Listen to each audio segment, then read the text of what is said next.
नमस्कार दोस्तों, स्वागत है आप सभी का हमारे चैनल पावर ऑफ नॉलेज में। दोस्तों मैं संजीव आया हूं आपके साथ एक और नए वीडियो के साथ, और इस वीडियो में हम बात करेंगे कंपनसेशन के बारे में।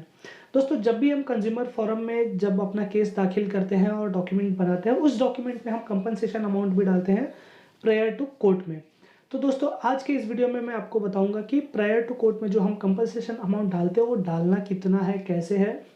और इसका जो कंज्यूमर प्रोटेक्शन एक्ट 2019 में जो प्रावधान है वो क्या कहता है। तो दोस्तों आप ये वीडियो को देखें, समझें और उसके बाद ही डिसाइड करें कि आपको कंपनसेशन अमाउंट डालना कितना है, और अगर आप डाल भी रहे हो तो क्या क्या इंक्लूड करके आपको डालना है। तो चलिए वीडियो स्टार्ट करते हैं। दोस्तों जो कंपनसेशन अमाउंट है वो अपना कंज्यूमर प्रोटेक्शन एक्ट 2019 के पैरा नंबर 1.3 और सेक्शन 14 एंड 22 के तहत ये दो चीज़ों को इंक्लूड करता है।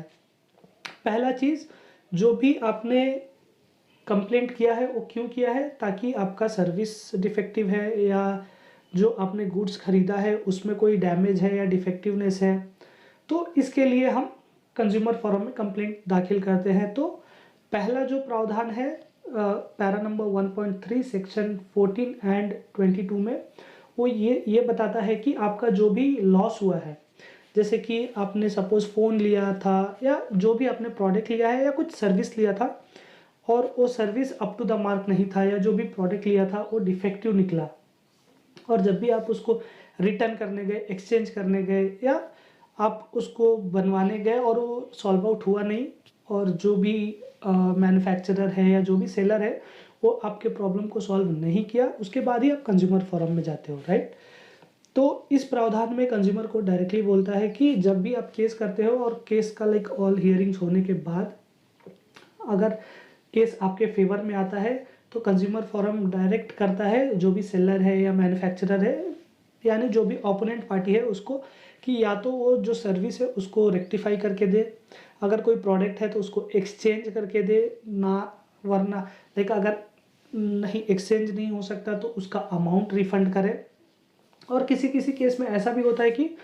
कंज्यूमर फोरम आपको बोलता है आपका जो भी लाइक प्रोडक्ट आपने जो भी लिया है वो अपने पास ही रखो, और जितने का वो है उतने का अमाउंट भी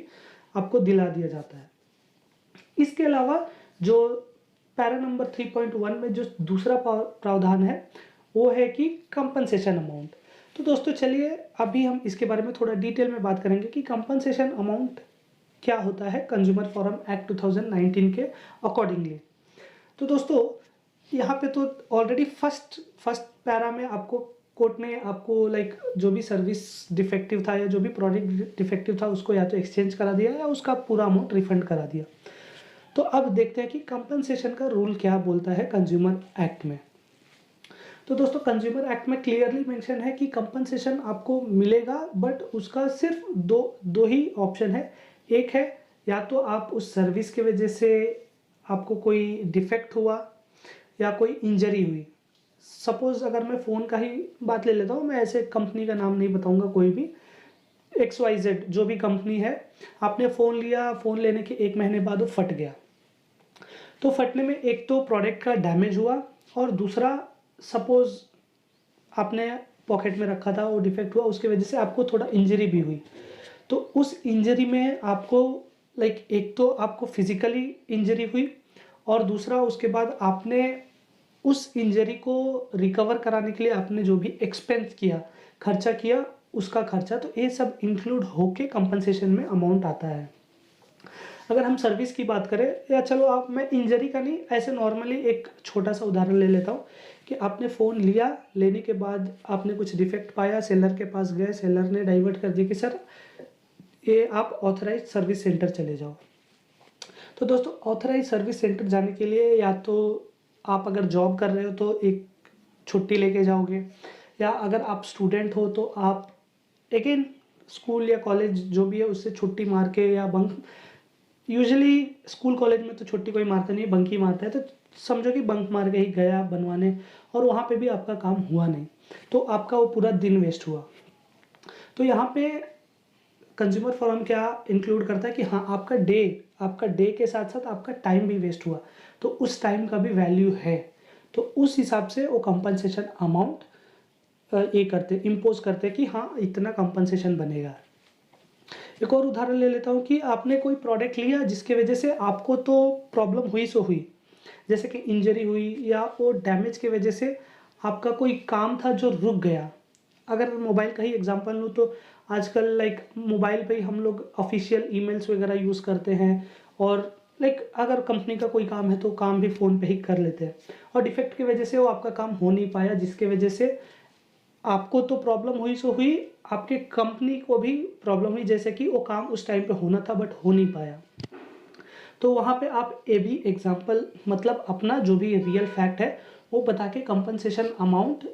ले सकते हो। बट इसका मतलब ये नहीं कि आप कंपनसेशन अमाउंट 50,000, 1 लाख, 2 लाख ऐसे जैसे आपका मन करे वैसे ही डाल दें। कंपनसेशन अमाउंट आप ये ध्यान में रख के डालें कि जब आपको कोर्ट में पूछा जाएगा कि हम आपको इतना कंपनसेशन अमाउंट क्यों दिलाएं, और ये मैं एक्सपीरियंस के हिसाब से बोल रहा हूँ, डेफिनेटली ये पूछा जाता है एट द लास्ट कि आपने कंपनसेशन अमाउंट, सपोज मैं एग्जांपल 5,000 का लेता हूँ, आपने 5,000 डाला है तो 5,000 हम क्यों दिलाए, तो वहाँ पे आपको एक्सप्लेन करना रहता है कि वो कंपनसेशन अमाउंट आपको कोर्ट दिलाए तो दिलाए क्यों। जैसे कि अगर जो भी डैमेज हुआ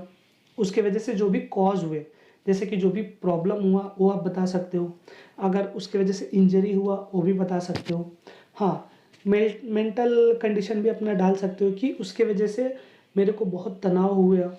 उसके वजह से मैं बहुत टेंशन में आ गया था। सपोज़ ऑब्वियसली अगर हम 20-25 हज़ार का फ़ोन लेते हैं, 1 महीना भी यूज़ नहीं किया और उसमें कुछ प्रॉब्लम आ गया, तो ऑब्वियसली अपने को टेंशन हो जाता है कि यार अभी तो 20-25 हज़ार खर्चा करके फ़ोन लिया, ये डिफेक्टिव निकल गया, और उसकी वजह से लाइक आप टेंशन में आ जाते हो, आप कॉल्स करते हो कस्टमर केयर को, ईमेल्स करते हो, अपना लाइक टाइम थोड़ा स्पेंड करते हो ताकि इशू रिसॉल्व हो जाए, बट होता नहीं है। तो ये सब ध्यान में रख के आप अपना कंपनसेशन अमाउंट डालें, ना कि रैंडमली आपको जितना मन करे उतना डाल दिया और आप सोचेंगे कि कोर्ट आपको अप्रूव कर देगा इतना कंपनसेशन अमाउंट, तो एक लाइक गलत चीज़ है। और कोर्ट भी जो भी आप अमाउंट डालते हो वो उतना का अप्रूवल नहीं देता है, वो पूछते हैं, पूछने के बाद वो लोग उस पर अगेन विचार विमर्श करके फिर उसके बाद, जैसे कि आपने अगर 5,000 डाला है और आपने जो रीज़न दिया उससे अगर जो भी जज है वो सेटिस्फाइड हो गए तो आपको 5,000 का कंपनसेशन अमाउंट सैंक्शन करा देते हैं। बट अगर वो उससे सेटिस्फाइड नहीं हुए और उनको लगा कि नहीं ये अमाउंट ज़्यादा है, इतना ही मिलना चाहिए, तो वहाँ पे आपको वो भी बोलते कि जैसे कि अगर उन्होंने वो सेटिस्फाइड नहीं हुए और बोलते कि नहीं 5,000 नहीं 3,000 ही बनता है और हम 3,000 ही दिलाएंगे, तो आपको उस पर ही अग्री करना होता है। तो दोस्तों जब भी आप कंपनसेशन अमाउंट डालें तो ध्यान में रखें कि आपका जो भी डैमेज हुआ है उस हिसाब से डालें, जो भी आपको इंजरी हुई है वो डालें, और मेंटल कंडीशन भी आप इंक्लूड कर सकते हो, और उस हिसाब से ही अमाउंट डालें, ना कि आपको जो मन में आए वो डालें।